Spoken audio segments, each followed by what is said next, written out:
And let me tell you about the Higher Self Expo July 2021. It's a 24-hour event with 33 guest speakers who are sharing their wisdom and exploring the connection between science and spirituality. Today's guest is a guest speaker at this event. To register your place and find out more, go to www.higherselfexpo.com. Hey everyone, it's Louisa Munson from Feel Good Astrology, and I've got a really beautiful Feel Good conversation today. And this isn't one that I've, just recorded. This was one that I recorded over a month ago, and I recorded it about a day or two after I'd moved house, and it was a really, really big transition. As you can imagine, I've got 3 children, 2 dogs, a husband, and both of our businesses and stuff. So, we're a little bit disorganized, and you'll get the feeling that I don't have quite the same energy as I usually do in my recordings. But what I really liked about this recording was that Karen and I had this just kind of like having a natter with your best mate kind of vibe. And that's the kind of feeling that I love. I've just re-listened to it a moment ago, and I think it's a conversation worth listening to for sure. So in this conversation, I'm asking Karen about her journey into spirituality, how it happened, and also her ideas on what's going on in the world. I mean, in many respects, it was kind of like an after pub conversation, where we were putting the world to rights and things like that. But it was just kind of touching and really raw in places and really real, woman to woman. So I really think it's worth to listen to. And let me introduce you. Let me tell you a little bit about Karen before I bring her on. So she's a spiritual teacher and mentor, educator. She's a guide. She has a radio podcast, which she hosts, called ATP Media. She's also an author and inspirational speaker. And she's all about enlightening our thoughts, the power of our thoughts and our beliefs. She doesn't really leave any stone unturned in her quest to feel that sense of peace and to share that throughout the planet, as an uplifting quest for humanity. So it's absolutely my great pleasure to bring on Karen Swain right now.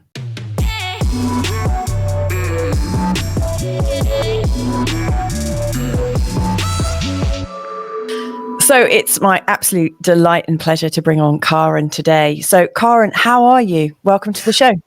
I'm good, darling one. Thank you so much for having me on your show, and congratulations on getting a show out there. She's got 3 children. I don't know how she's done it. She's just moved. She's got 1 baby on the lap. I don't know how she does it. She's bloody superwoman, this woman. Look at it. Look. Oh thank you so much. Sleeping baby on her lap.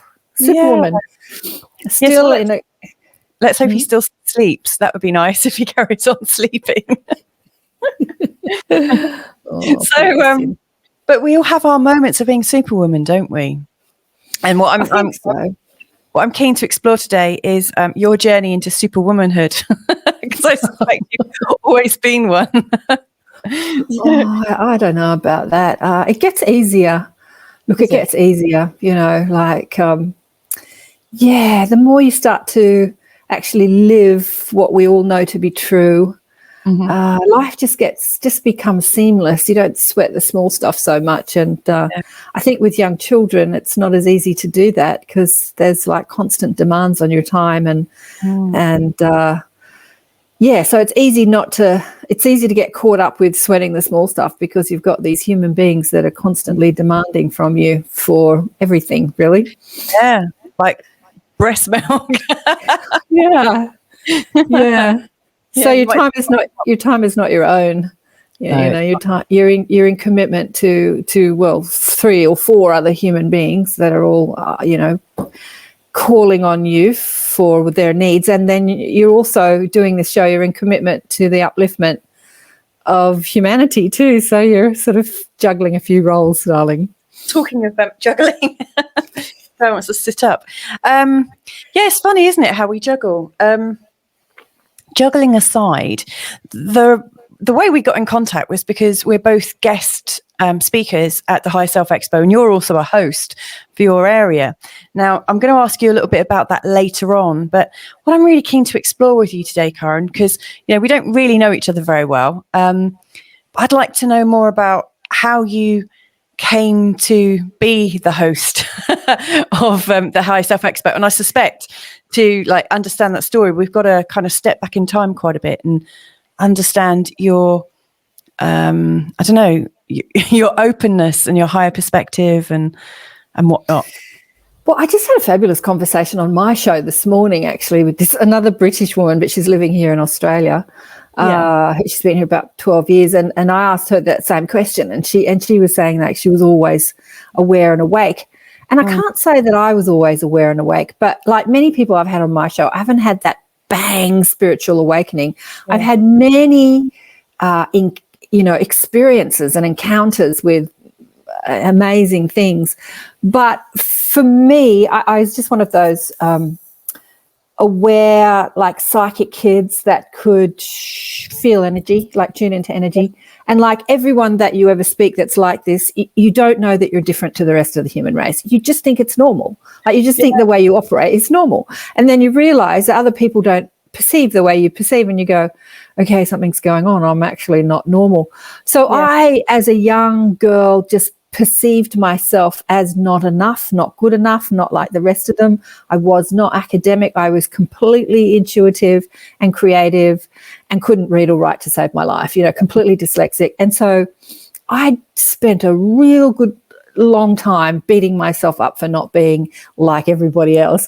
And so my passion today is to really speak to those people, those starseeds that felt like I did, all those many years ago, that feel, and I've got a nephew who's like that too. He just can't read or write. He doesn't do school. He's the most creative, empathic, psychic kid, but his parents are not like me. And his school wasn't like me either. And so they just deemed him as dumb.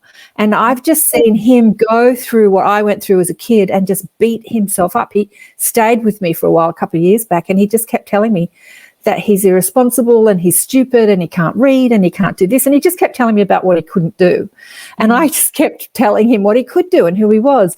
And it was so funny. He had an art exhibition the other day. I know I'm talking about somebody else. I do tend to do that. But he had an art exhibition the other day and he was laughing. He'd had a few drinks. He's like 19 now. And his friends were all there and he goes, oh, this is my auntie. She thinks that I'm an alien from out of planet, from off the planet that's here to save the world. And he starts laughing like this, right? Thinking that is totally crazy. Yeah. But he is. He's one of the new kids on the block. He's a psychic being who doesn't buy into the intellectual stuff. And so he's one of the kids that's come here to change our school systems. Like if you can't teach these kids the way that we've been teaching people, you have to change the system. And there's so many of them now that have come in totally wired to telepathy and psychic abilities and not wired to the intellectual stuff. If they get their information, they download it. They don't read it in a book. They don't have to read it in a book. They can just tap in and download it. Anyway, so I was one of those. And then mum gets sick with cancer and she dies. And so I'm one of those kids, and like many people that I speak to who are like me, I was asking a million questions. Like, how can a baby be born in sin? That doesn't make sense. Why do you have to be baptized? Like, my parents were not religious at all. They just didn't go there. And I'm asking them all these questions about life, love, and the universe that they don't have the answers to. And they're like, oh, I don't know. And again, they're just frustrated with me because why do you have to ask so many questions? Even my best friend said that to me. Why do you have to be so curious about everything? It's like, yeah, I want to know. I might be deemed as stupid. I can't read or write, but intensely curious. I'm still curious today, which makes me so good at the show that I do, because I just want to know about everyone and everything and what you think. And like, just tell me, like, I'm so curious. So curiosity is such a beautiful gift, I think. And it's a scientific mind, really. A curious mind is a scientific mind, even if your brain is not wired to a 3D science, like we're discussing in the Higher Self Expo. Pardon, Dave? Like an astrologer. Like people Like would an say, astrologer.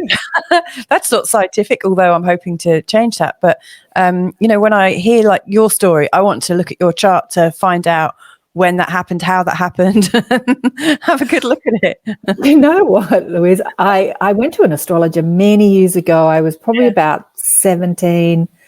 I can't remember. Anyway, 16 maybe. And I was just hating on myself and hating life and wanting answers to some questions. And I went to this old lady in Bondi. She was this old fat lady in Bondi, and she's long past now, but she was channeling through the same Seth. Did you ever read the Seth books? No, the Seth material that was channeled in the 60s. She said that she had contact to that same stream of consciousness, and she did a chart, and she told me all these amazing things about myself that I was not ready to hear at the time.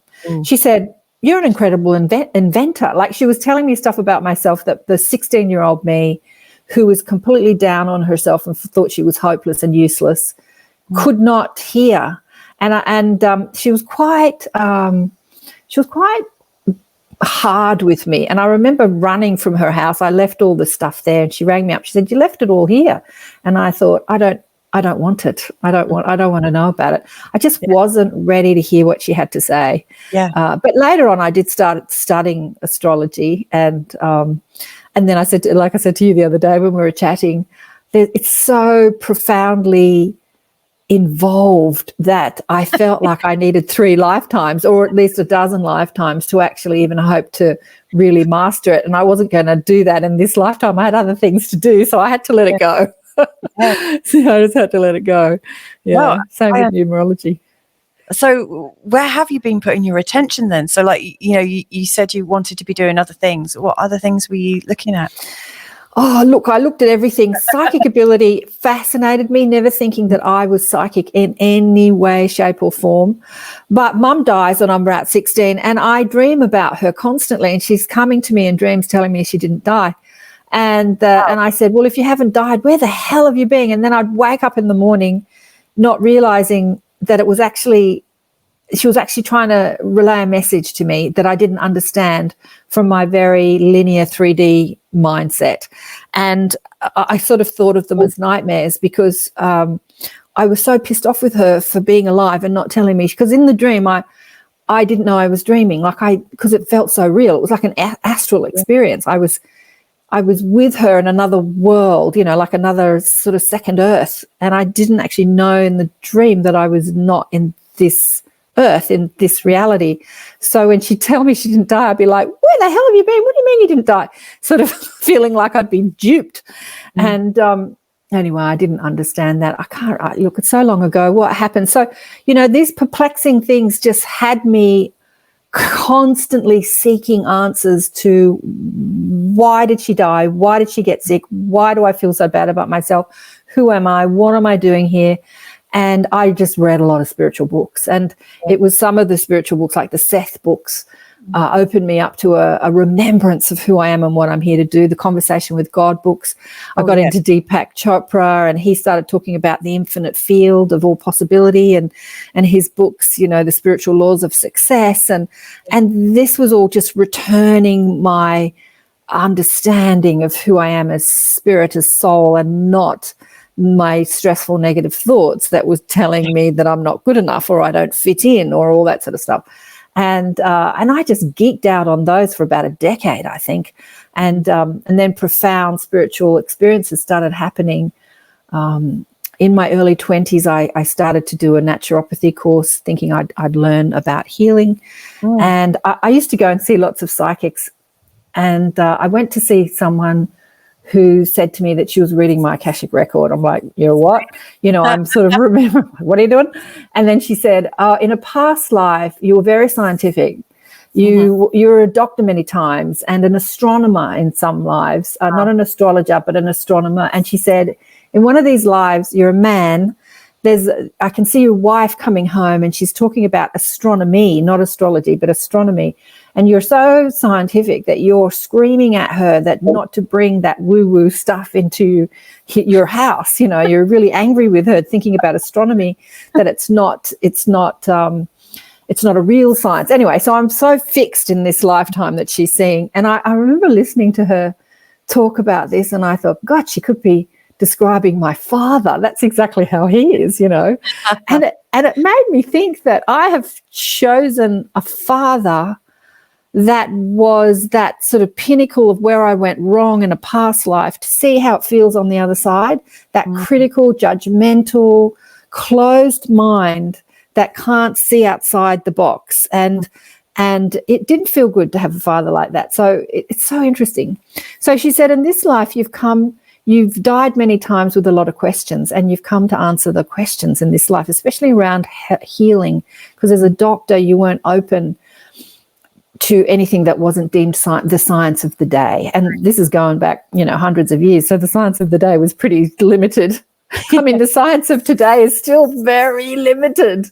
So this sort of hit me like a brick, and I'm like, oh my God, that is so true. It was like a memory of something I knew that I didn't know I knew, because I was studying naturopathy, and everyone would come, with the homeopathic remedy and the liver cleanse remedy and the diet remedy and the, everyone had the massage remedy. Everyone had the cure to everything. And each class I would do, it was my first year, I was about 23, it was my first year of naturopathy, I would say, they've got the answer. And then the next teacher, they've got the answer. So I'm looking for an answer to a question I didn't know I had. Yes. So she said, you died in, hey? I so get that. You get that? Going from one, I've got the answer, woo. Yeah, they've got the answer. Oh, it's diet, that's the answer. Oh, it's that, that's the answer. So when she said you're looking for the answers in this lifetime, I'm like, oh my God, she's so right. I am. I'm looking to the answers to, and even that was the question, like when Mum died, why do you get sick? Like, why do you get sick? What's the reason people get sick? Why do people die?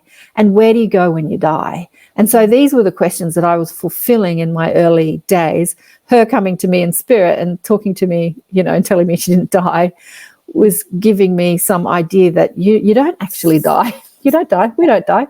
You just, you take your consciousness, you rescind your consciousness from this experience, but your consciousness is eternal and lives on.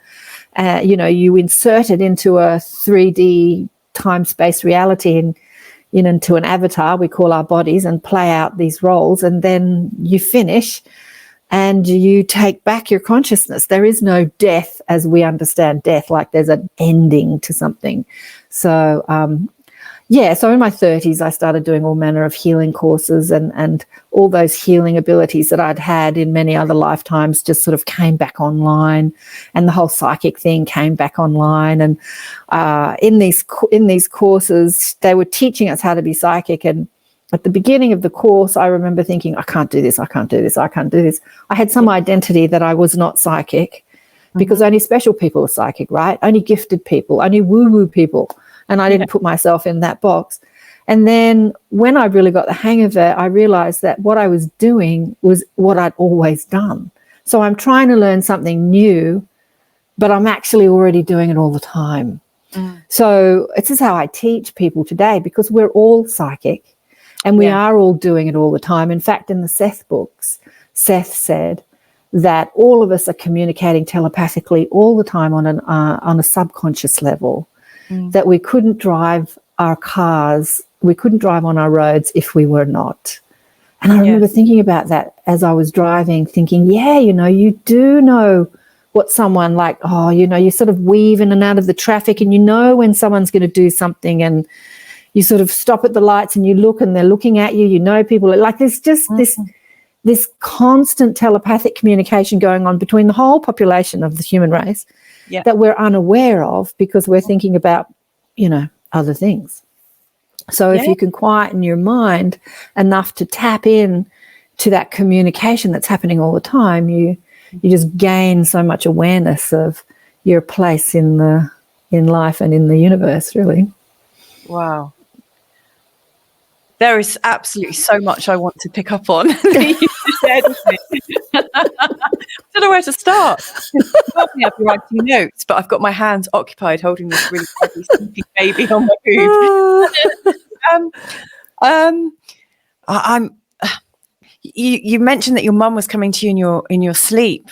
And yet it sounded almost like you were going to your mum. Yeah.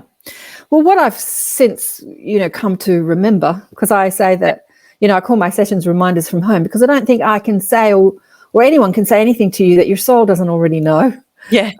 So there's nothing you can learn that you don't have access to on some level of your being. So we don't learn something, we remember it. In fact, in the Conversation with God books, which was so brilliant, he says, God, through Neil Donald Walsh, says, all learning is remembering. Now, how does he say it? You are the body of God in formation. You are the body of God in form. Yeah. You are God in form. You are the body of God in formation, or the information of God in formation. Anyway, he just has this way of, in those books, of just saying it, to remember. To remember is to once again become a member of the body of God. And it's just the way. And I remember reading those books, sitting up in bed at night, reading those books, just having these waves of remembrance coming back. Oh my God, like, this is who I am. This is who I am. This is who I am. And, once you read it and remember it, how do you integrate that into your life? So what I've come to know is that every night we leave our bodies. So every night we die. Yeah. And we fly around the universe. We hang out with our dead friends and relatives, and we hang out with our spirit guides, and, we fly around the cosmos, or we go back to the Pleiades if we're hanging out there, or, we have dreamscapes that help us with our emotional life here on Earth. There's just so much that goes on during that 8 hours of sleep that we think that we're just sleeping, and like there's a whole universe of worlds happening. Yes. And so when we come back into this physical experience, we pass through what has been deemed as the veil of forgetfulness. So we come into a frequency and a vibration that doesn't allow us access to what we've done, most of us, what we've done at night. But sometimes we pierce the veil and we have this full memory, and those can be these really vivid dreams where you've been hanging out with your dead relatives at night, and those dreams were like that. But at the same time, even though you have memory of what you've been doing in your nightscape, you're still digesting it or understanding it through your linear mind understanding. So at the time, my linear mind understanding didn't understand that was life after death, and that I could hang out with dead mum. And so I would wake up and think, oh, it was one of those dreams again, one of those nightmares. And I would decipher it through a limited understanding, and what she said to me would get kind of skewed as I was trying to remember it and understand what she said.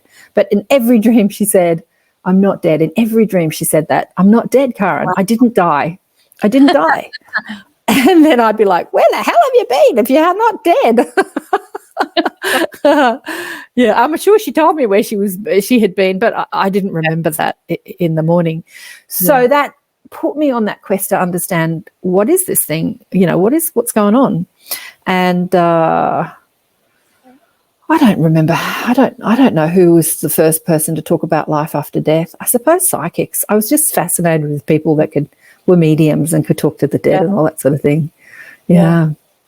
No, I hear you. And that really resonates with me, what you're saying about us kind of dying when we go to sleep, because, with all three of my children, I think in the first about 3 months or so, they're in this kind of not really here, not really there kind of state. They're here. Absolutely. And I remember around about 3 months with each one, all of a sudden saying to my husband, it feels like they're going to stay, like it's like a choice. And when they go to sleep, they seem so peaceful. They almost seem like they're dead. Sometimes you have to really study them to even see that they're here. And then when they woke up, even though, we were already really attached, when they woke up, it was like they'd fallen from grace. There was this expression on each of their faces of, oh no, like real disappointment, which is really kind of disarming, and to see your own baby, to see the disappointment on their face, when they're so young. And then, they'll take a moment and then they'll kind of go, oh no, okay, yeah, it's okay, and then it would be fine, and the day would continue. But it was like that for a really long time. In fact, this little one here, who's 2 now, he still does that from time to time. And my husband and I say, oh, where have you been? You must have been somewhere really wonderful, because there is a kind of sense of, oh, I'm back in my limited body again, Right. but they know that they're loved, and they know that, and they soon get back on their. I was talking about this with Tanis Helliwell, who was on my show last week, who was she's Irish. Where is she? Is this something other people have noticed about their babies then? Yeah, she was talking about Peter Pan, and how the story of Peter Pan is the story of how children, before they reach a certain age, are still not completely, through the veil. They still have that memory of who they are as spirit, and that they know they can fly, right? And so Peter Pan would fly, and all the lost children could fly. And then what was the little girl? She'd fly out the window. So they're still very connected to the memory of who they are as spirit, and that they can fly around the cosmos. And then they come back into these physical bodies and they can't fly. And as she's talking about this, I'm like, I totally remember that. I totally remember wondering why I couldn't fly as a kid. Like, why can't I fly? I can fly normally. Like, what's this body? It doesn't work, and I had not put that Peter Pan story together with that, how children all are so connected to that, their spiritual remembrance and sense. And I remember my daughter was so not present for a very long time. I'd be sitting her, like she was about 3 or 4 months old, be sitting, and she'd just be staring off into space. Yes, they do that, don't they? Like, no one home. Hello, no one home. And there was one day when she was very young, this is like a crazy new mother, where I looked in her cot and I swore she was dead. She was so still that she wasn't moving. I couldn't hear. So I grabbed her, and me and my husband raced up to emergency because there's something wrong with the baby, right? And she was just asleep, but she was so still. Yes. Her consciousness wasn't in her body, but her body was still breathing, but she was so still I couldn't see her breathing. And I was just being a panicked young mum, and thinking, I'd killed my baby. But it's easy done, isn't it? Because they really do kind of fall into unconsciousness, as if they're just not here anymore. They're just not here, and a part of them isn't. The consciousness of the body is still activated, but their consciousness, what makes us, I suppose, is, it's not in there. It's flying around the universe with Peter Pan. And I remember another friend had a baby around the same time, brought her little new baby over. I think she was born just after my daughter, and she was so present in her body. Like, I remember looking at her on my couch, this brand new baby, a few weeks old, and she was so present. She was like, she was there. And when I compared her to my daughter, like, my daughter was not fully there yet. She was sort of like, this kid was like a week old, and like, hello, I'm here. And it's interesting. It's interesting how, some people ease into the body. I was talking to Robert Henry, who channels the archangels. I was talking to Azrael through him the other day, and I said, so is it that when we become more conscious and more aware, more of our soul comes to, come into the body? Because he was saying that the reason the veil works in this world is because we only insert or send down a part of our soul. We don't, like, the whole amount doesn't come in, doesn't incarnate into the body. It's just a partial stream of consciousness comes into the body. And I said, oh, that's interesting. So when we become more conscious and more aware, does more of us come to be here? And he said, no. And I'm like, really? No. And he said, no, what happens is you just strengthen your connection to your soul, but not more of it. And so he says the way the veil works is that there's only a part of your soul that actually lives, that inserts itself into the avatar, into the consciousness of the body. And that gives us as humans the ability to forget who we are. Yeah. To have that forgetfulness. And I'm like, wow. So the mechanics of how it all works fascinates me. Because I've always thought, how does this veil thing work? I mean, how can we forget who we are? How can we be God and not remember that? I mean, how does that work? Yeah.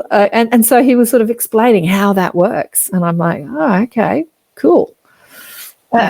And what about the other end of the situation? So we're talking about birth. Have you been around people who are in the process of dying? Yeah, I have. Death is something that's so misunderstood on our planet, in that we perceive it as an ending and a cutoff. I think that, one of the questions that I had answered when, like, what makes you sick? Like, why do you get sick? That was like when I saw my mum struggle with cancer and eventually die. It was a big question, like, why does someone get sick? Yeah. And we get sick because we cut ourselves off from the health and the love and the brilliance of who we are. And we do that through our thoughts. So our thoughts create our reality, all of them. Like, you could say that you have genetic disposition to disease, or you could get hit by a bus, or you can catch a disease. But none of that is more true than our thoughts create our reality. And I watched my mother, my father had left her when she was about in her mid-40s for a younger, prettier model, like a 22-year-old, like supermodel. And she, as a woman, just started hating on herself. I'm old, I'm fat, I'm, useless. She very much put so much importance on her looks, I think a lot of women do, as being her worth. Yeah. And as she started to get middle-aged, well, look, 45 is not middle-aged anymore, but back then it was, and fatter and older, it only took her about 5 years to hate herself to death, basically. Dad leaves when she's about 45, and she just hated herself to death. I just watched that happen. I just watched Mum hate herself to death, really. And that was the answer to my question, what creates disease? And that's that pinching yourself off from the flow, of vibrant energy, of health energy that nurtures your body and your mind and your life. And our thoughts do that. We've been given the freedom to think and feel any way we want to think and feel, regardless of circumstance. Yeah. So you can get sick with cancer and say, wow, this is an exciting adventure. This is going to be fun. I'm going to discover stuff about myself I never knew before. Or you can say, oh, poor me. Why is it happening to me? We get to choose. We get to choose how we think and feel, which most of us don't understand. Yeah. It's interesting what you're saying, because my mum was diagnosed with breast cancer when she was 45, exactly like the same time, around that time. And my mum, I started reading books on health and healing straight away, and I was like, Mum, you must try this. You must try. I mean, I was 21 at the time, and so like nobody was talking at the hospital about the role of sugar and stuff like that. And there's a vending machine just down the road from where she was having her chemotherapy. Terrible stuff, but let's feed it with sugar. But anyway, when I was about to turn 45, my mum said, Louisa, this is the time that I got cancer, so you need to start watching out for it. And I was like, oh, happy birthday. And it's a story that's still playing out. It's a very, very strong one, isn't it? The idea that, we need to be fearful. And I'm not trying to, pour salt on somebody's wounds from getting ill. I'll hold my hand, if you can see it, my hand up and say I've created illness in myself. I've had I've been diagnosed with CFS, like chronic fatigue syndrome, and had all sorts of immune disorder things. And I was able to trace a lot of it back to some errant thoughts, like I don't know how to move forwards. I feel paralyzed in my thinking.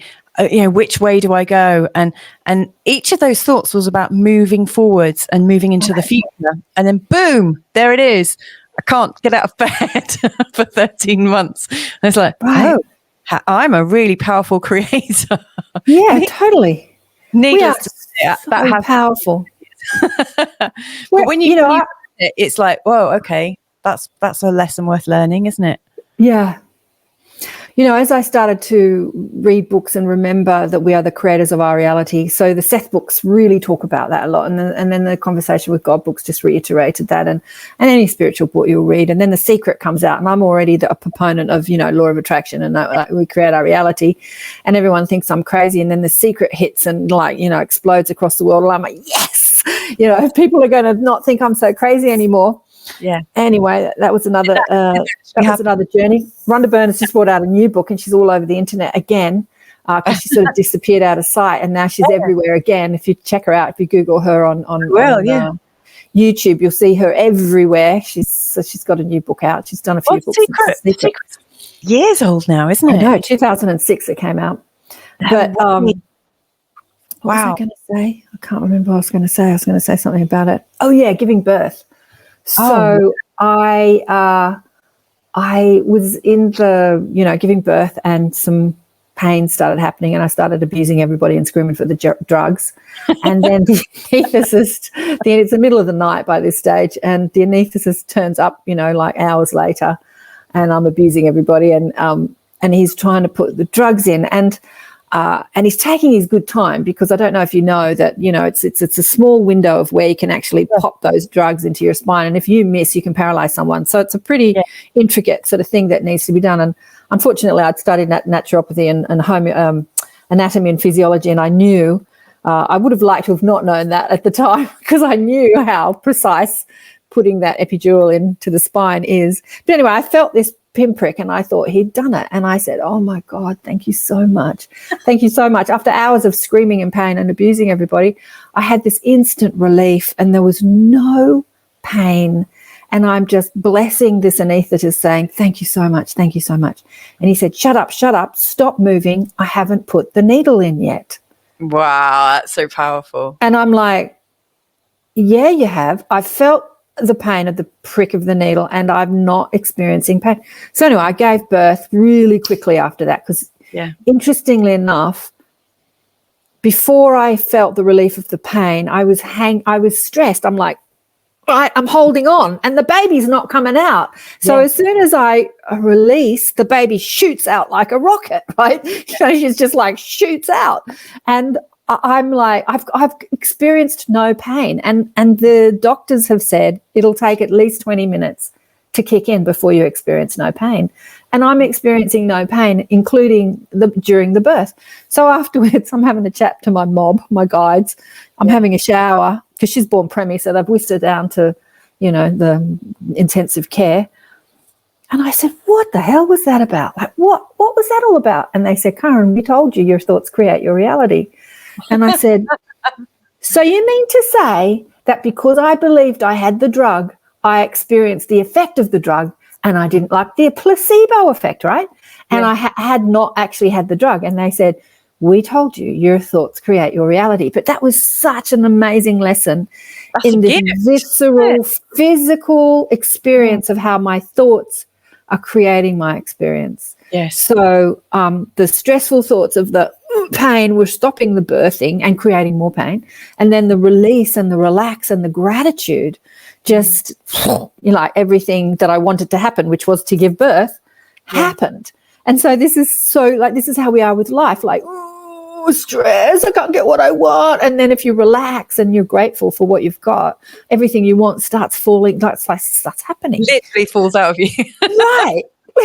And your life. And falls in your lap. That was such a incredible, physical experience of how our thoughts create our reality. In that placebo, like the doctors call it, the placebo effect. But what is the placebo effect? The placebo effect is your thoughts creating your reality. The doctor gives you some drug that you think is going to have some effect, and so because you think it's going to have an effect, you have an effect, even though it's a sugar pill.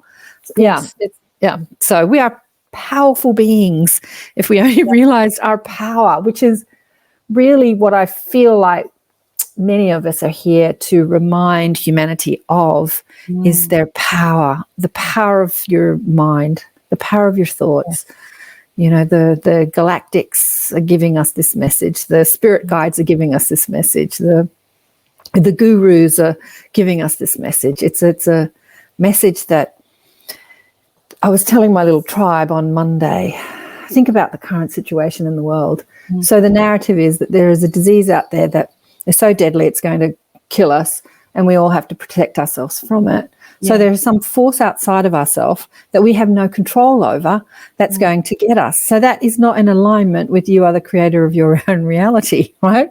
There is something outside of your reality that's going to get you. And that's the narrative that's being pumped out. And so we've got to isolate, we can't hug, we can't gather, we can't breathe, we've got to put masks on, we've got to not leave our home. It's ramped up in a way that, never before. And if we all understood that we're the creators of our reality, that narrative could not exist. Yeah. Fear could not exist. Yes. It just couldn't. And I'm always someone like that. I go anywhere and people are like, don't touch me, I've got a cold, or don't kiss me, or don't hug me, I've got a cold. And I'm like, I don't buy into that. That's what you've created. I'll create what I create. Thank you very much. And I can hug you and you can sneeze your germs all over me, and then I'll do with it what I'll do with it. I'll create my own reality. Yeah. And if a cold is needed, then a cold it shall be. Yeah. And I really believe that flu and cold symptoms, every symptom really, is the body's response to detoxification. Yeah. And I've had periods in my life where I've had DNA upgrades as I've bipped along on my consciousness journey, ever asking questions and wanting more and wanting more and wanting more. Yeah. And I've had these massive DNA upgrades, and I've had to detox, and I've had to detox collective thought forms, which are based in fear, ancestral, grief and thought forms.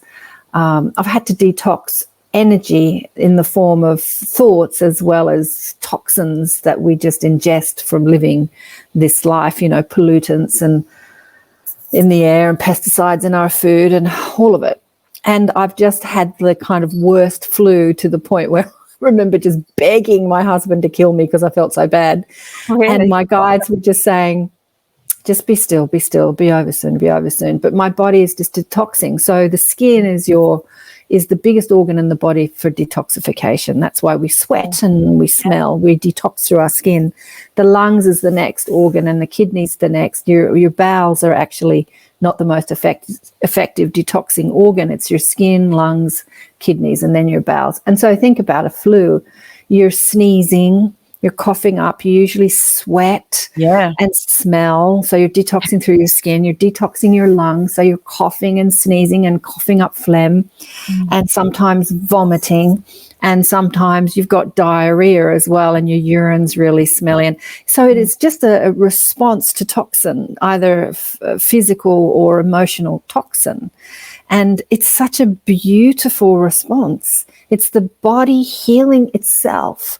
It's not illness that you have to fight or get rid of. Sure, you can alleviate some of the symptoms like the pain and stuff like that, but it's not something we have to be at war with. And yet the medical system is at war with, like, cancer. Somebody wrote to me the other day and said, I've got cancer. And I said, well, bless it, because cancer is the way that the body contains toxin and limits it from being systemic and puts it into one place, and they're called tumours. If there's a lot of toxin, it can be, again, emotional toxin or physical toxin. Those tumours will be multiple.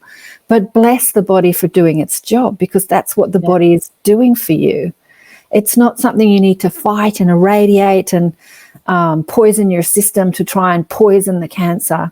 If we could understand the power of gratitude, and if we could bless everything that we live in our life, if we could thank it, then it does what it's supposed to do. It's not something to fight. It's just a response to over toxic. It's a response. And that's something that we don't understand in our medical system at the moment. Something that we need to understand, just like the experience of giving birth, when I was grateful to the doctor for giving me the drugs, even though he hadn't given it to me.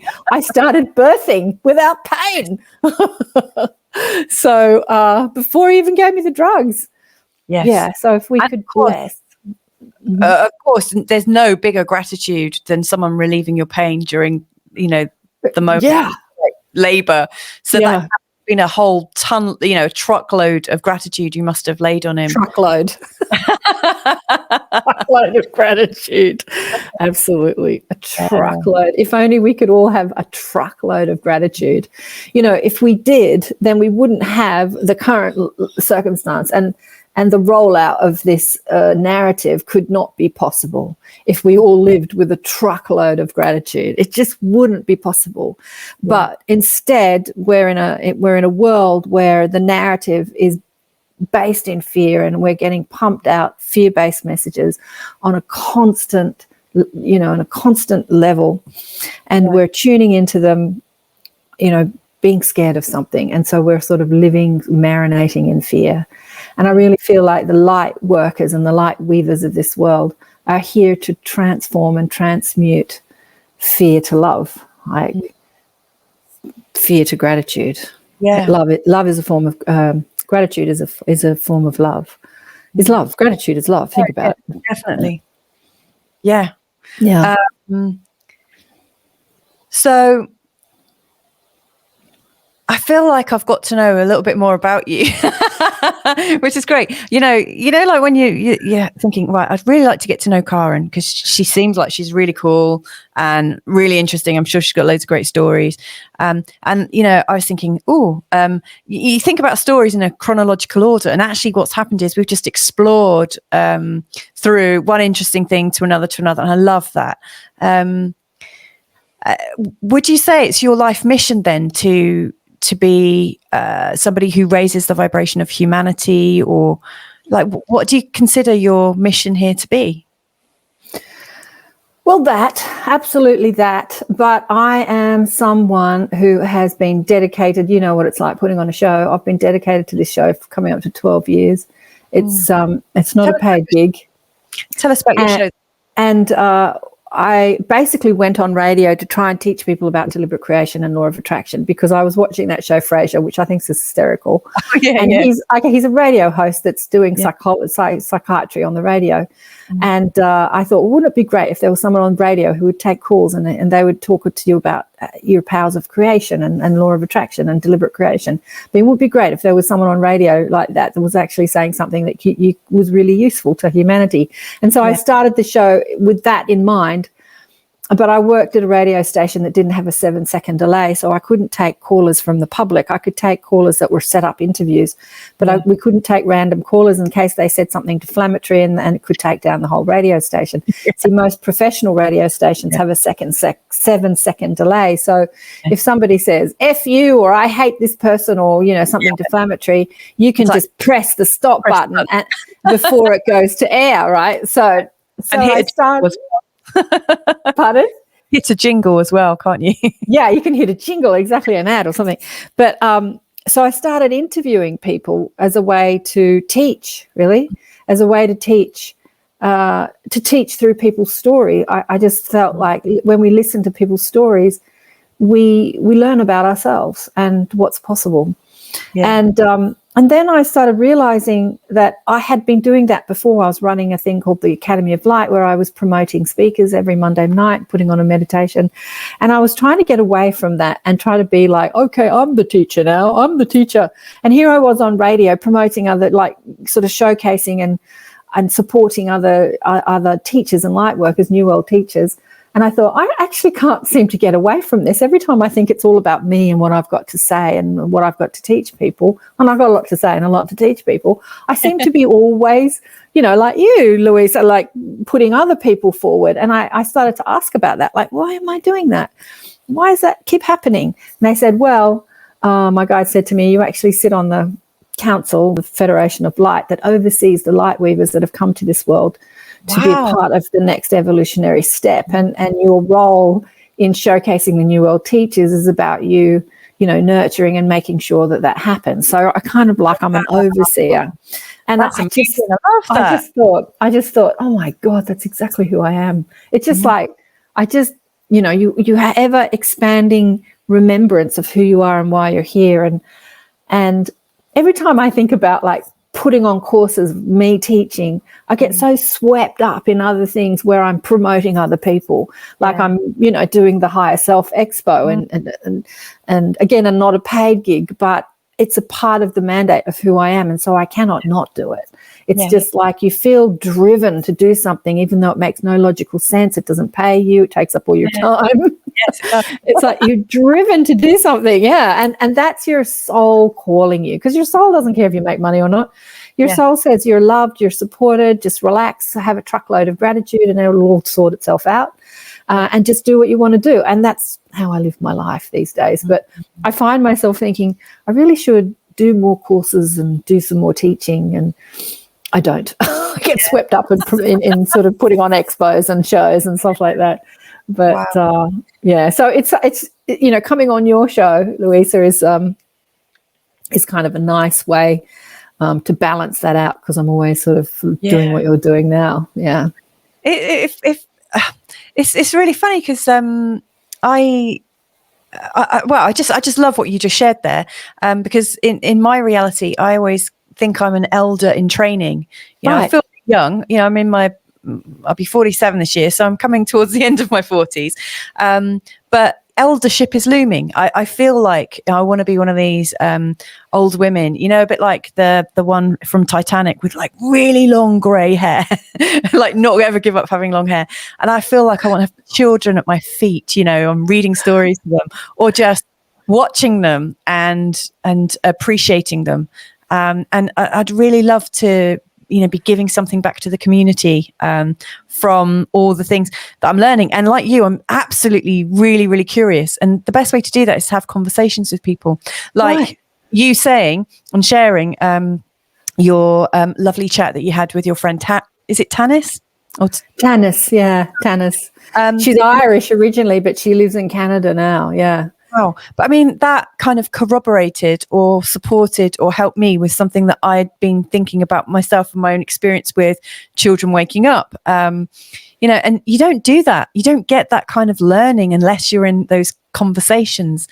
Actually, it's the great thing about the internet is, we can have these amazing conversations with people on the other side of the world. Like you're in Sydney, I'm in Portugal, Right. There's a pretty big difference between us in time, and all things become possible. I love this. I actually want to stop doing what I do so I can carry on just having nice chats with people, because it just feels so good. Feels great. I know, and the fact that you're committed to it with 3 young children just speaks to me about your commitment to that same mandate. Really, that same mandate of spreading awareness and being there for the light workers and the light weavers and the new world teachers, and conversations. I remember I was obsessed with that movie Patch Adams, with Robin Williams. Yeah. And I met the real Patch Adams many years ago. Yeah. Someone asked me to be a part of a conference in Sydney, a big conference, and as a support worker. It was funny, the spec was, you're one of the energetic support workers. We've got the boys to do all the sort of moving chairs around and all that sort of stuff, but we need the empaths in there to sort of energetically support the people that are coming. And most of the people that were coming were doctors. It was a longevity conference, so it was kind of mainstream. And Patch Adams was one of the keynote speakers. And I remember standing at the back of the room and watching Patch Adams talk to these doctors, and they were just leaving the room because he was getting people to hug each other. And the doctors were like, "What's this bullshit? Love? I didn't come here to talk about love. I came here to talk about longevity." And they were leaving. I remember a friend of mine's dad was there, and he's a doctor, and he got up and left the room. And I'm like, oh my God. Oh no. It kind of reminded me of the past life when I was a doctor and I couldn't come at all that lovey-dovey stuff. It's like, this is science. Anyway, and the first thing Patch Adams did was get people to stand up and hug a stranger. I just loved it. Anyway, I went and I heard him talk after the conference at a few more intimate sort of venues. And he said that, I never really believed in God. I believe in people. I believe people are God. And he said, as a child, and you'll see this in the movie, or not a child, as a medical student, he just wanted to have conversations with people. And if there wasn't anyone to have a conversation with, he'd just randomly go through the phone book and ring up numbers and have conversations. Seriously? With these random numbers. And he's a very tall man, Robin Williams in the movie is a shorty, but Patch Adams, the real Patch Adams, very tall, and he wears his hair super long. This was a while ago. I don't know if he still looks like this. And half his hair was blue and half was grey. And he dressed like a clown, and he had like a shark tooth in one ear and a feather in the other. Anyway, he looked, pretty unusual. And he said, I'm a tall figure, and so I'm confronting for people. But when I dress like a clown, when I enter an elevator or anywhere I go, a supermarket or anyway, people talk to me because I look so unusual. They're like, wow, I like your shark tooth, or does, you know, they talk to him about dyeing half his hair blue or something like that. And he said, my appearance starts conversations. And that's why I do it, because I want to talk to you. I want to connect with you. I don't care who you are. I just want to connect with you. So he had a method to his madness, you know, I just loved Patch Adams. He was fascinating. I'd have him on the show, but he's older now and he's completely tech phobic. He just will not do email or Zoom or anything. Oh, no. He just doesn't do it. Yeah. Oh my goodness. Well, I was going to ask you about, you know, how you ended up being a host for the Higher Self Expo, but I don't think I need to now because it's really Zane is someone that came on my show, and I found Zane. He was speaking at the something empowerment. There's a group in the States that put on expos, empowerment something or other. Anyway, and the guy who started this is an Indian guy, comes from a sort of corporate background, and then he had a spiritual awakening, and he runs it very, you know, very efficiently with his sort of corporate scientific. He started teaching light workers to be light workers. So people that had awakenings, like, right, we've got to push you out there and make you a light worker. And Zane was one of those. He'd done the course, and I'd seen him speak at the expo, and it was on. And I'm like, I liked his story. It was like, oh, this guy's cool, because he'd been working as a video developer for the video console, and he worked on one of the biggest video games. I'm not into video games, but that huge video game that everyone talked about, like, I don't remember, Warcraft or something. Anyway, Minecraft, one of those big. He was working on that as a developer. And he said that he'd had this spiritual awakening. He was still in his corporate job, and they'd had an upgrade, and they were 6 hours late in putting out the upgrade, and they got death threats from the people. Yeah, from the people waiting for it, and really horrible sort of abuse. Oh my word. And he thought to himself, what am I doing with my life? You know, think about video games. It's like how you can kill people. And when I had him on the show, he spoke about the tech involved with the video game. It wasn't just okay just to kill people and see blood. Now we had to zoom in and see the bones shattering and the blood spilling and the organs exploding. And, you know, he was sort of spending his days on creating graphics for these video games to make it more and more gory. And it just had to get gorier and gorier. And he was like, what am I doing with my life? And then he realized that was not what he was here to do, even though he was, you know, brilliant, and he comes from that scientific background, so he has that tech sort of spec and that. But he started channeling the Hathors, which are the ancient Egyptian. They were Egyptian gods. They come from, I think, Sirius. The Hathors come from Sirius, and they work with sound technology, and they heal through sound And yeah, so he started really kind of tuning into his galactic guides and just having that awakening, that remembrance of who he is and what he's here to do. And I just loved his story. So I had him on the show a couple of times, and we would talk, and I'd sort of give him a few, because I'd been doing it a lot longer than him, and I'd sort of chat to him on email. We just had that connection, and he just reached out to me and said, well, I've done a couple of these Higher Self Expos, and I want to do a 24-hour one to sort of hit all the timelines. Do you want to be a co-host? So I said, yeah, let's do it. And then I got Tanya involved. Tanya is someone that I had met through a friend, and she'd been on the show. And and so Tanya's doing Europe, I'm doing Australasia, and he's doing the Americas. It's incredible. With Geraldine. So there's 6 co-hosts, the 6 hosts. Yeah. And there'll probably be about 33 speakers around the world, all speaking on the science. The girl I was speaking to this morning, Janine, is talking about the science of feng shui. Feng shui. Well, I was calling it feng shui. She was calling it feng shui. Okay. Anyway, so feng shui? I thought it was feng shui as well. Feng shui. Yeah, I guess there's a few ways you could say it, but I'm sure. so, you know, there are sciences that there are 3D sciences, and then there are like 4 and 5D sciences. And I think that the sciences of energy technology, like Feng Shui is the science of an energy technology. And the scientific community says, oh, that woo-woo crap, that's just BS, you know. But it's actually a higher dimensional science that our 3D science minds don't understand yet. But I believe that when this world wakes up to the science of energy and consciousness, then we will live in a different world. Yes. You know, we can't prescribe poisons anymore and call it healing. That call it chemotherapy or vaccinations, or we won't be able to poison the body in the name of health. That was something that I was astounded as I watched my mother go through radiation and chemotherapy, that the doctors called this helping her. And what I see most people who are diagnosed with some end stage cancer, they just get kind of tortured by the allopathic science before they die. Let me just torture you for a few years before you die. In fact, my daughter's stepmom, she wasn't actually married to my ex-husband, but they were like married, died of 49 of cancer, of bowel cancer. And I was at her funeral, and I was sitting next to a friend of hers, and I found out that her mother had died at the same age of the same thing. And somebody looked at me and said, oh yeah, it was very hereditary.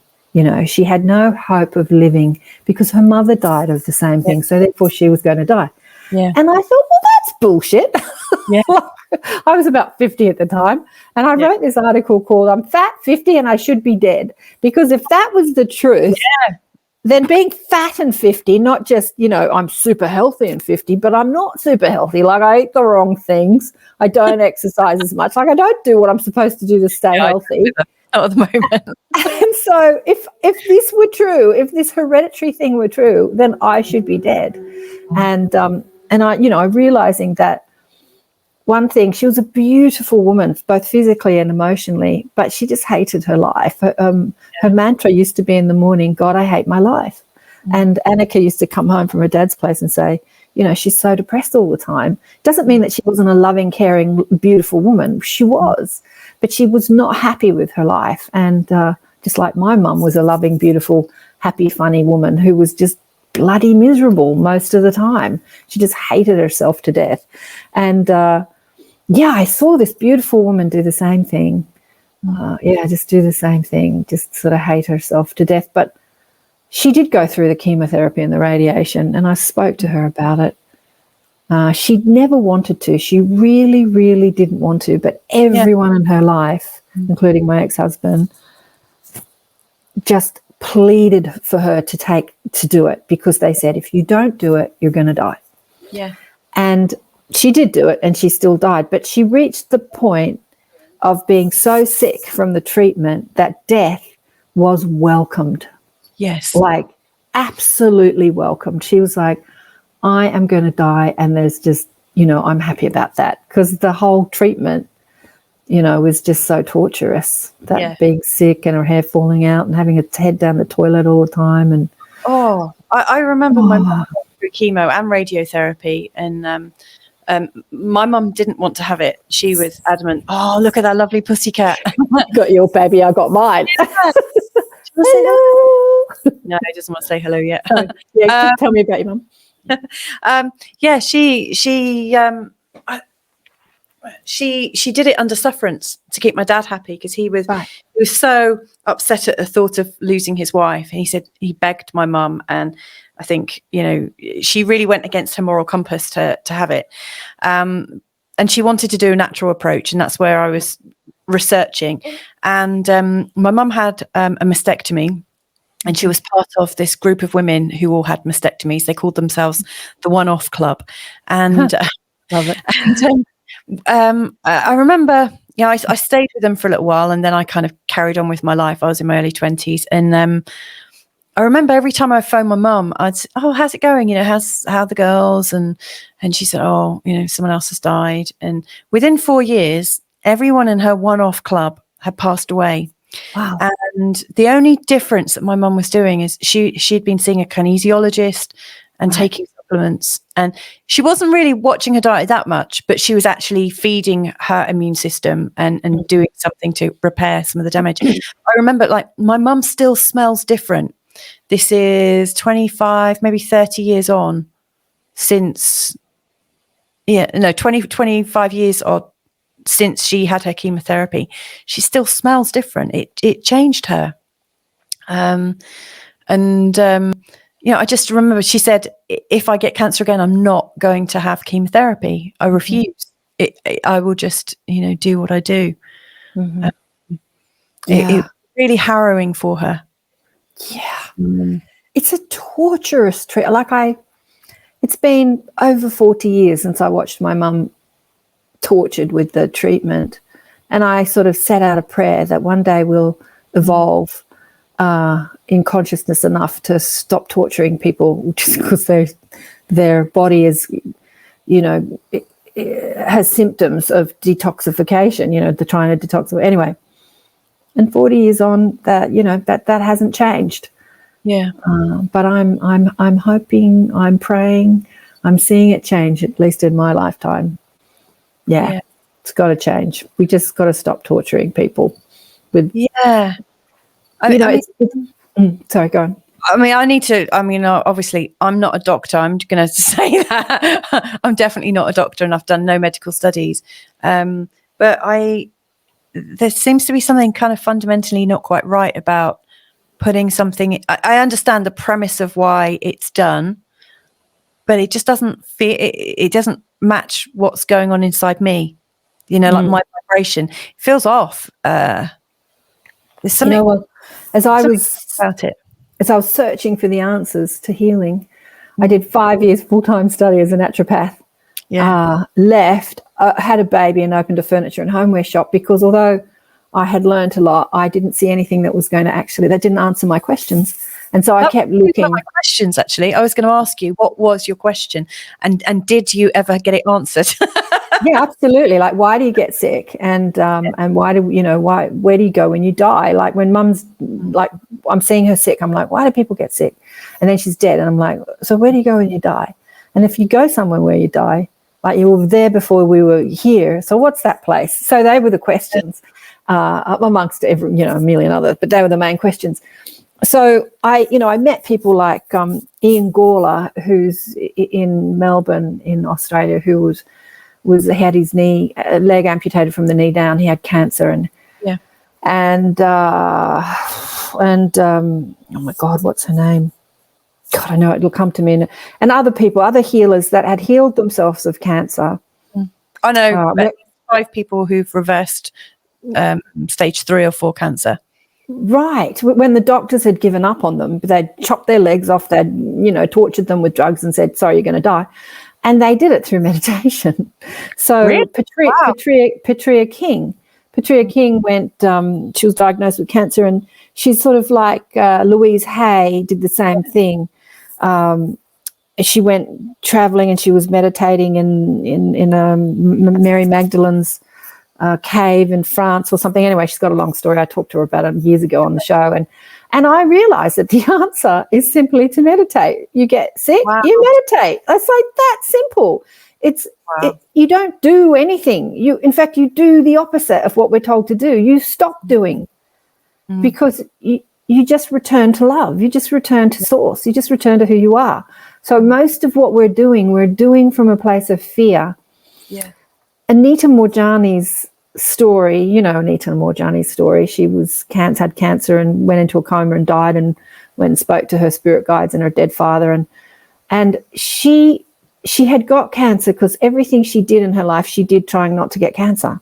So her best friend had died of cancer. I think her brother had died of cancer. And so she's going, oh my God, I don't want to get cancer. I'm going to be a vegan. I'm going to meditate. I'm going to, do yoga. I'm going to do all this healthy stuff.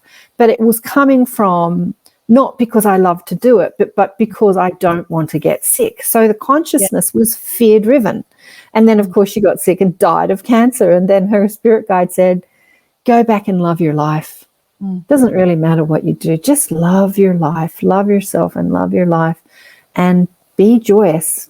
Relax and be joyous, and just have tons of gratitude, and that's exactly what she did. She came back. She was riddled with about 70 tumours. Her body had shut down. She'd gone through the stages of death where all her organs had shut down, went into coma, had this near-death experience, came back, and miraculously over like 4 days, the tumours started disappearing and everything came back online. And it was completely impossible in the books of the allopathic doctors, that it was impossible.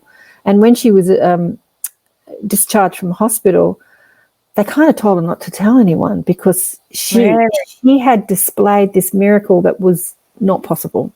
And so she kept her story secret for a long time, and then she told someone who told Wayne Dyer, and then Wayne Dyer was telling people on radio. And then she rings up one day and she says to Wayne Dyer, "That person that you're talking about, that's me. You're talking about my story." So it's like she only had to tell one person, really, and then that person tells Wayne Dyer. It's hilarious how it all works, isn't it? And then Wayne Dyer just said, "Oh, you have to put your story down. You have to write a book." And she did. And that, as they say, the rest is history. And now she's talking to millions of people across the world. And her message is exactly what I found out. It's just relax. Just chill out. Love your life. Just love yourself and love your life. And you find love by a friend of mine, a client of mine said to me the other day, and I've been so stressed. How do I get reconnected again? Because she's a psychic and a teacher. And I said, well, you're never not connected. It's like saying, how can I put the sun back in the sky? The sun is always in the sky. Yeah. There's just clouds that come to cover it up, and those clouds are your stressful thoughts. And so if you can blow away those clouds, the sun will be there shining again, and that's what meditation does.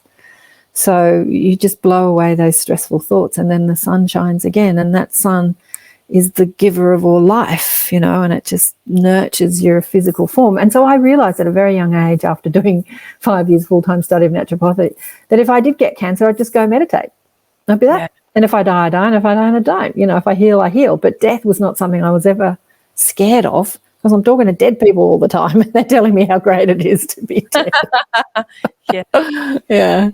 So, so this whole fear porn pandemic that we're going through, it's really interesting living your life like that, not scared of dying. If you're not scared of dying, then you can't be threatened. Right? Someone comes at you in a gun and you go, shoot me. I'm scared of dying. I talked to a good friend last week, and he gave a very similar example and said, pull the trigger then. Yeah. It's like, whatever. Yeah. Yeah. And it's really strange living without that fear of dying whilst everyone else is fearful of it. Right. Because people don't understand that. And they don't understand that. I've known a lot of people feel quite justified in shutting down anything that doesn't match their reality right now, of the fear. You're not taking it seriously. Therefore, everyone that's died is being disrespected, or that's not true at all. But it's perspectives, isn't it? It's perspective. When it first started happening, they started putting up the deaths on the news like a soccer score. Yeah. I was thinking, if they did that, just, normally, like how many people die on a daily basis. Yeah. It would be so much more, because people come and go from this planet. Like millions and millions of people die every day. And the thing that kills most people when it's like not some sort of accident is someone's going to say heart disease, but it is that medical malpractice. Like there is this huge percentage of people that die through medical malpractice. Like it's huge.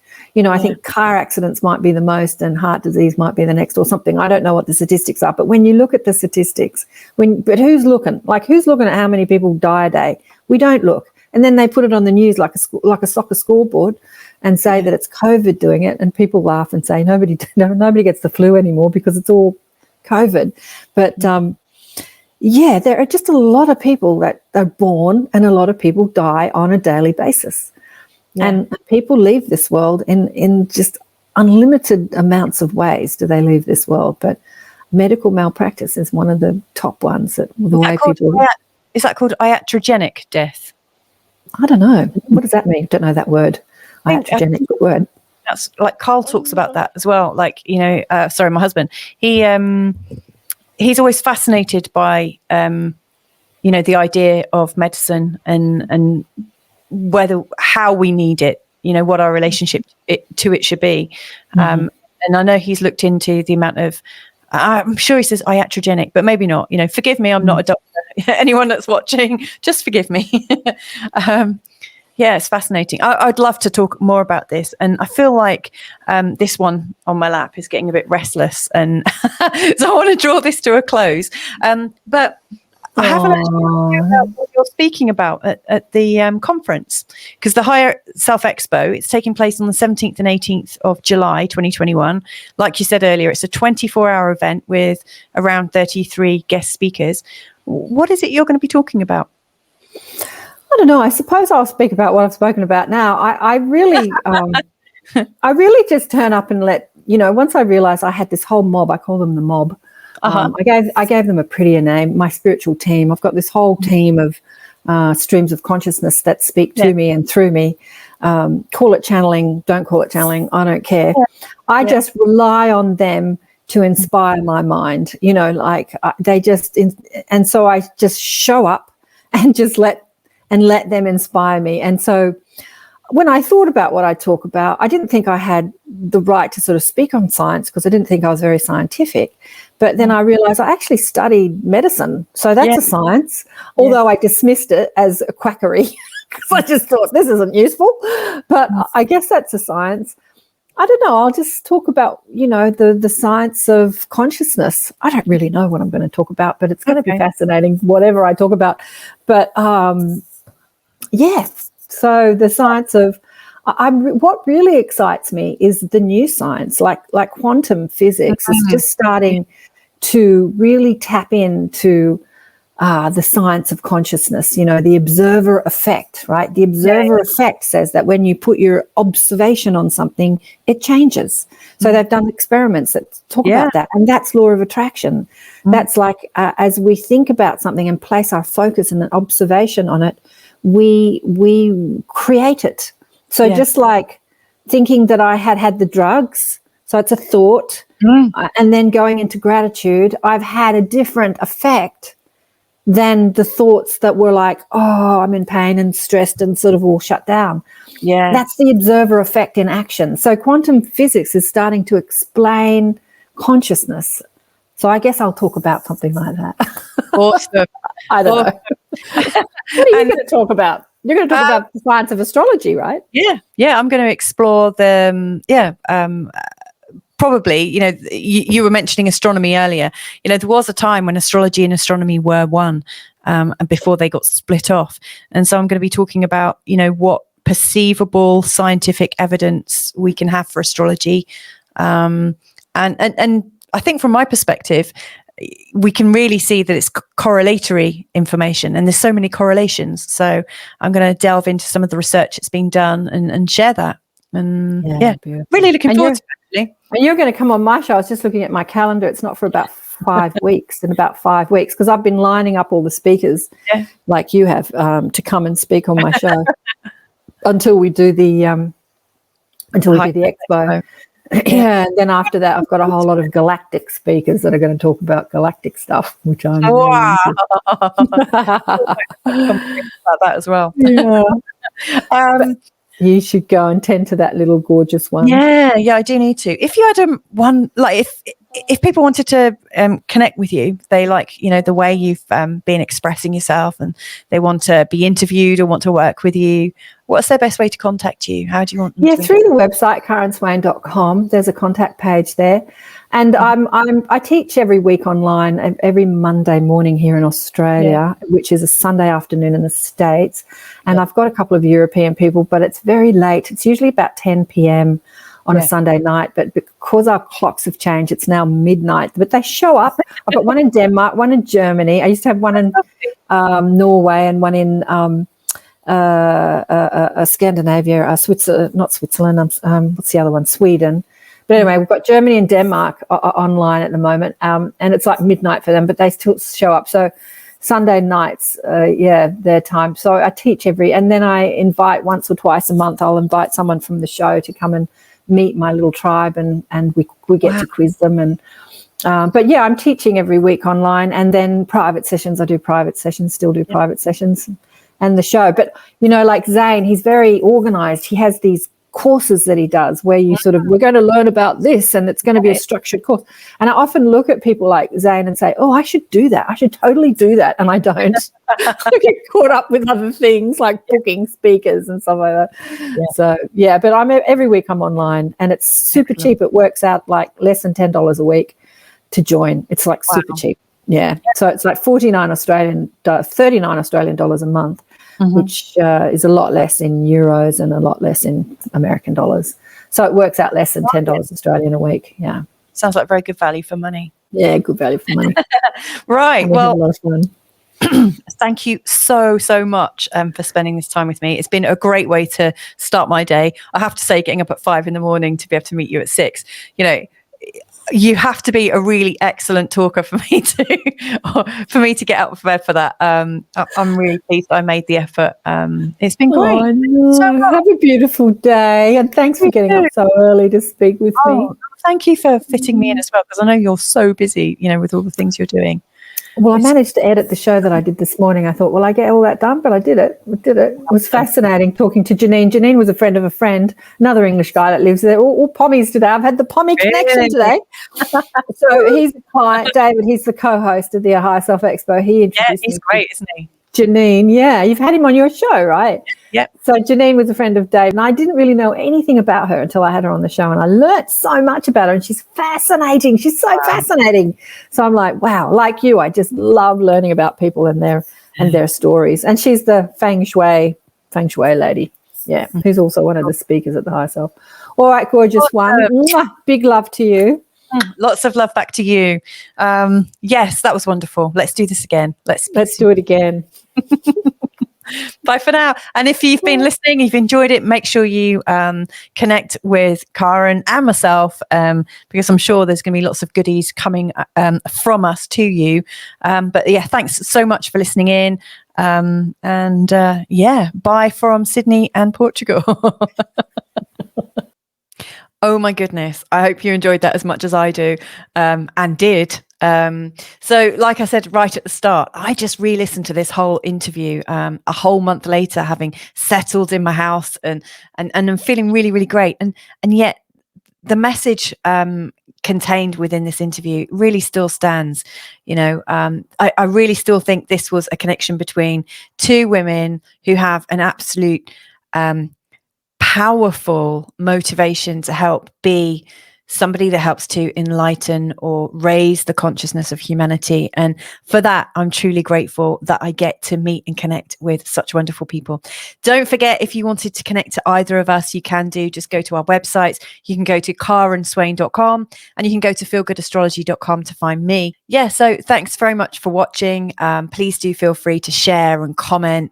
And if you want us to connect again, then just let us know, and I'm sure we can do that. But anyway, thank you so much for joining us today, or even a month later, or whenever you've managed to find us. But yeah, thank you so much. Bye for now.